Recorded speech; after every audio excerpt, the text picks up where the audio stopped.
Greetings and salutations, I'm Terran Reviews. In this video we'll be taking a look at a game that could be best described as the video game equivalent of a John Woo film, adding bullet time from The Matrix and a healthy sprinkle of psychological horror elements from The Shining and Japanese horror films, and you are left with a beautiful first-person shooter that, even to this very day, has arguably some of the best lighting, particle physics, artificial intelligence, and most important of all, gameplay that I've seen in a game.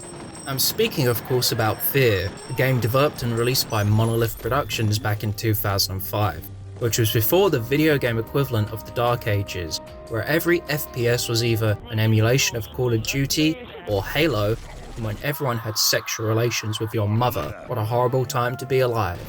Today the American-based Monolith is known for making Middle-earth games. For the sake of completion, I'll be covering the base game and both of its expansions, Extraction Point and Perseus Mandate, which were made by a different company, Timegate Studios. In the F.E.A.R universe, the supernatural is in fact natural. It is very much real and you'll find yourself being exposed to it as you progress through the 9 circles of hell. Vivid imagery, eldritch horrors, ghosts, and a strange little girl are all trying to fuck with you. And that's not even including the very real clone army that is out for your blood. If you're a little bitch who's scared of the dark and is frightened easily, you're probably going to have a bad time. However, if you stick with it, you'll find an extremely memorable and unique experience. These may sound like overwhelming odds, but you just so happen to know Kung Fu, possess heightened reflexes which allow you to roleplay Neo from The Matrix, and have access to a wide range of weaponry and tools to play around with. Oh, and did I mention that there's blood? Lots and lots of blood. There's enough blood that gets spilled or splattered in this game that we could probably fill up the local blood bank several times over. I hope you don't mind your blood with fragments of concrete and carpet microfibers, because that's all we've got in F.E.A.R Point. I just hope that you're not hemiophobic.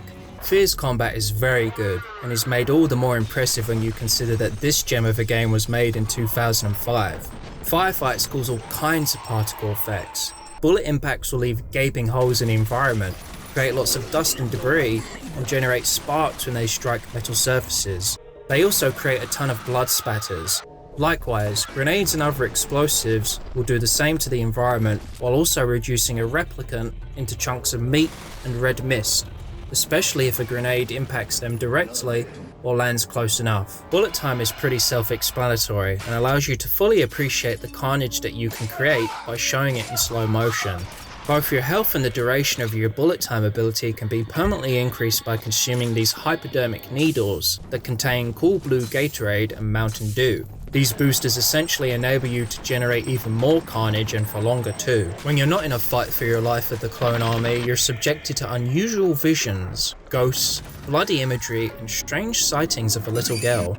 You're always left wondering if what you can see is physically real, and whether or not it's out to get you. There is a moment where the game does a great job of introducing a new enemy type.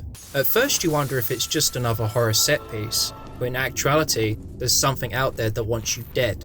While the game does have a tendency to use jump scares a bit much, and some of the set pieces may fall flat on someone who isn't scared by horror games, there were a couple of times even I got spooked.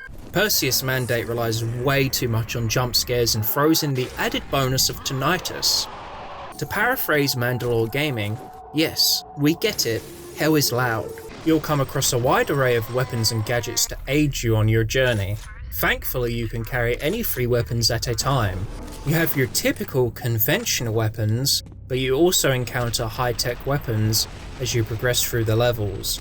Some of the more notable weapons include a needle gun that pins enemies to objects, a particle gun that simultaneously electrifies and liquefies enemies, leaving behind only a skeleton in its wake, and a repeating grenade launcher. Dominated! And I've been shagging your wife!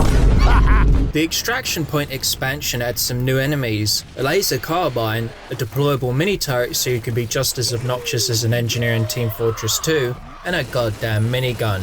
Look, if you've played the base game and never wished to see what a minigun would look like as it tears up an office building, then you've got a serious malfunction in the brain. If that's too much, you can always go back to dual-wielding pistols and using Kung Fu to dominate your enemies. Everything I've just mentioned is great except for the weapons and enemies that are present in Perseus Mandate. Here's what we ended up with. An assault rifle with a scope that just has a red filter applied to it? No, it does absolutely nothing to aid the user in seeing in the dark. And a grenade launcher that is basically the Demoman's grenade launcher from TF2. The grenades bounce. Wow. Then there's this disappointment. You started off so well with the weapons and their effects, and this is what came next? By comparison, these inclusions are not that groundbreaking or interesting. In order to fully appreciate the combat and the enemies, I strongly urge people to try playing the game on the extreme difficulty setting. Don't worry, as the game provides you with plenty of armor and health pickups. You can carry 10 medkits around with you at any one time. It's for this reason that I strongly distrust the game's setting. Do you mean to tell me that these events take place within the United States of America, and that there is cheap and affordable healthcare in abundance? Nah, I don't believe you, or as the iPad babies say, this is cap, for real. When the game isn't trying to build tension, or trying to scare you in between shootouts, you'll come face to face with these guys. The enemy AI is something of a legend at this point. That's not really the case. It is competent, but what sells this illusion of its legendary status is the fact that the level designers, AI programmers, and audio designers were in a three-way sexual relationship. These aspects were created with each other in mind and not in a vacuum. What I mean by this is that the levels, although linear, usually have flanking routes like an alternate door, window, or a different hallway that the AI will use if you're not being careful. Sometimes the flow of a fight can shift completely because a replicant blew open a door or dived through a nearby window. And if you sit still for too long, you'll receive a present in the form of a fragmentation grenade. Sometimes the AI will flip tables over for cover, or flip a shelf over to obstruct the player. Hurt an enemy enough, but not enough to kill them, and you'll sometimes see them limp away while they try to lay down, suppressing fire, in your general direction. On the audio side of things, the replicants have many audio callouts. Instead of generic, nonsensical callouts that add nothing to the situation, what we get here is quite detailed. Kill 2 enemies and you'll hear someone call this out. If you wipe out most of the enemy squad, the enemy will relay that info to their superiors.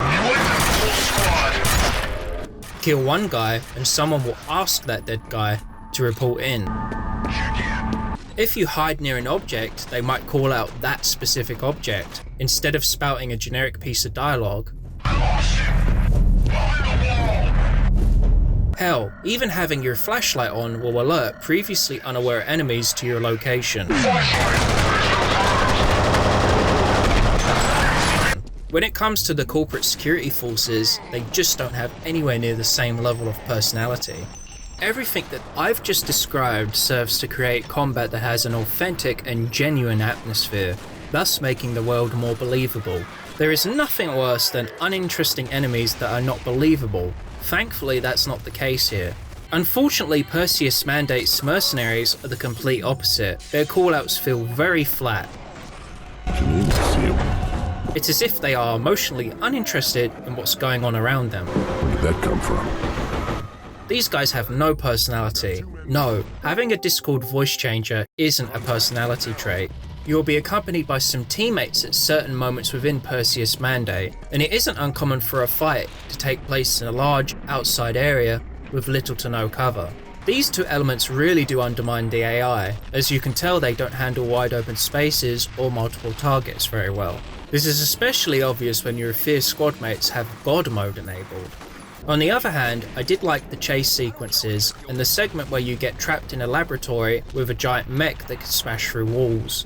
These shadowy mercenaries actually have a name, which I found out on the F.E.A.R wiki. They're called Nightcrawlers. You've got to be shitting me. Yep, it checks out. This is the 2000s, alright. Honestly, I wouldn't be surprised if their boss was called XXX_420 Ninja Overlord _XXX. There's even a part in Perseus Mandate where a ninja appears behind you and throws a knife mere inches away from your head, only for him to disappear once you turn around. It felt like some shit straight out of a fucking anime. The special enemy type that these mercenaries have is this guy that can jump around like an Olympic acrobat. Despite their deceptive squishiness, they can actually take a lot of damage. It makes no sense as a mech can take multiple magazines and grenades, whereas this guy is just a regular human that won gold at the 2004 Olympic Gymnastics.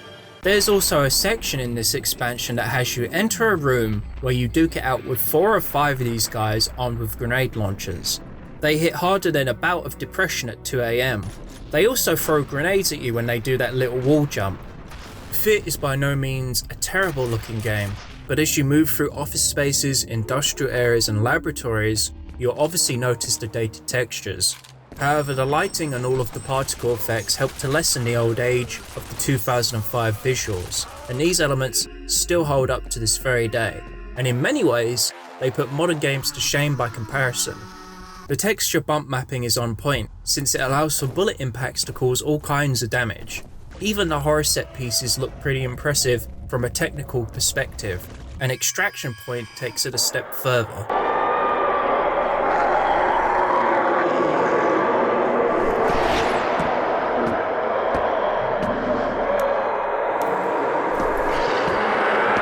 With regards to all of the praise that I just gave the visuals in F.E.A.R and Extraction Point, the same cannot be said for Perseus Mandate. There are plenty of times where the lighting is poorly used, and a lot of areas look very rushed, and remind me of crappy Gmod maps from 2011. That said, the expansion does return to form somewhat in a few of the mid to late game sections. Keep in mind that this expansion came out at the end of 2007. Anyway, I better move on before I pop a blood vessel and become a permanent fixture in one of F.E.A.R's levels. Story time. The Armacam Corporation was creating an army of clone soldiers that can receive their orders telepathically from a psychic commander, in this case Paxton Fattel. Alma, the spooky girl, connected to Paxton's mind, causing him to go nuts and take control of the clone army. He begins systematically killing all of ATC. Turns out that Paxton is Alma's son, and both of them and the replicants were part of Project Origin. The Project Origin director is Alma's dad. When he found out that she was telepathic, he put her through a bunch of experiments, and on Alma's 8th birthday, they induced her into a coma and locked her in a vault. Talk about having shitty parents. When Alma was 15, ATC forced her to give birth to 2 prototypes in the hope of trying to replicate her psychic abilities. Those kids were taken away from her. When Paxton was 10, Alma merged her mind with him, causing him to start killing people. This event is dubbed the first synchronicity event. Seeing all the destruction caused by this, ATC pulled the plug on Alma's life support. Despite that, her vengeful spirit is able to cause a second synchronicity event, which sets in motion the events of the main game. We're tasked with dealing with this mess that includes ghost busting, but mainly bullet distribution. Oh, and it turns out you are Alma's other son. This twist is hinted at throughout the game, but it's mainly used to justify the Point Man's crazy reflexes. You've seen his training results. His reflexes are totally off the charts. I think he can handle himself. I have no idea how the Point Man got free from ATC, but it is what it is. All of this information is drip-fed to the player through horror sequences, voice messages, and Alienware laptops found throughout the environment. Ah, the memories. Some of the spooky moments are trying to tell you things. It's up to you to piece everything together, as this information isn't received in chronological order. Extraction Point continues right after the events of the first game. Paxton Fattel is here, somehow, despite taking a bullet to the dome. It's a supernatural. I ain't gotta explain shit. Oh hey, Alma's still here. The action and horror segments are in full swing, as we don't need to establish or build up to anything. The action's hot and heavy and starts almost immediately. We're just trying to survive and escape the city. The spooky stuff is never really elaborated on. At the start, Alma starts messing with you, then in a change of heart, she starts attacking the replicants, but not you. I honestly don't know what's going on here. Maybe she realised that she owes 18 years worth of child support and that the Supreme Court of Hell has ruled that being in a different plane of existence doesn't absolve her of her responsibility, so it's the least she could do as a mother. Perseus involves a different F.E.A.R team being sent in to figure out what's going on and to stop those red mercs from acquiring DNA samples. The plot's inconsistent with the main game, and for some reason, this other guy that we play as also has slow-mo powers. In the end, it doesn't even matter as these 2 expansions are not canon. The soundtrack has some really memorable tracks that complement the downright chaotic nature of the combat. I don't know what you'd call this genre of music, but I imagine this is what plays inside Alma's mind as she exacts her revenge on the rest of humanity for the torture she endured. Look at it this way, I can still hear the music in my brain, and my mind has been adding slow motion effects and replicant voices automatically. What about the multiplayer? Well, I don't know, as it died along with GameSpy. I sense a running theme with this channel, and multiplayer modes being killed off because a third-party service no longer exists. I promise that I'm not doing this intentionally. F.E.A.R Combat was a free, standalone multiplayer game that was released in 2006. The F.E.A.R community got together and fixed the online mode, so it no longer needed to rely on the dead GameSpy servers. They have a website called F.E.A.R Combat Community, where you can download F.E.A.R Combat and search for games. Download it and check it out, it's free, so you have nothing to lose. This wouldn't be a review about an old game unless we had some technical issues, and I encountered a bunch. All 3 of these games suffer from FPS drops, but this can be fixed by downloading a file and dropping it into each of the game directories. It turns out that the games don't like Logitech hardware, and apparently this is what causes the FPS drops. Thanks, Monolith. For some reason, Extraction Point is the only game with no native widescreen support. You have to go into the config file to manually input the desired screen size. This expansion also suffers from memory leaks. Fortunately, I found someone who created a 4GB EXE patch, and luckily enough, it works for Extraction Point. I will leave all of the relevant information in the description as always.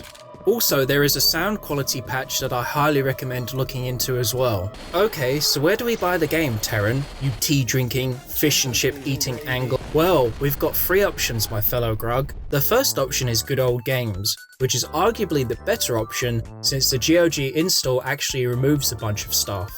It removes the old DRM software, GameSpy and Punkbuster, all of which are bloatware because their inclusion is pointless and no longer serves any purpose, so you actually end up with a smaller download.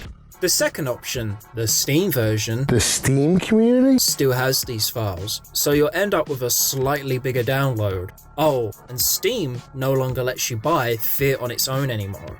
You're forced to pay $55 for the whole series in order to even play F.E.A.R 1. This may not sound like a bad thing at first, but the other F.E.A.R games are just disappointments. Alternatively, you could just wait for a Steam sale and grab the whole series. So, you can buy it on GOG and get screwed a little less by our Overlord Masters, or you can bend over and grab some lubrication and buy the Steam version. If you want my recommendation, just buy F.E.A.R Platinum Edition on GOG, which has both expansions. Wait a minute, Terran, that's only 2 options. I know. First, Encounter Assault Recon. It's a great shooter with great lighting, particle effects, combat, and competent AI that puts most modern shooters to shame. Since horror is subjective, it may not scare you, but I'd rather have these elements present as they serve to create a pretty unique and distinct experience. Even if it doesn't scare you, the combat and visuals alone are still worth a playthrough. If you call yourself a gamer, you should at least check it out. What else are you gonna do? Replay Skyrim for the 1000th time? Thank you once again for watching.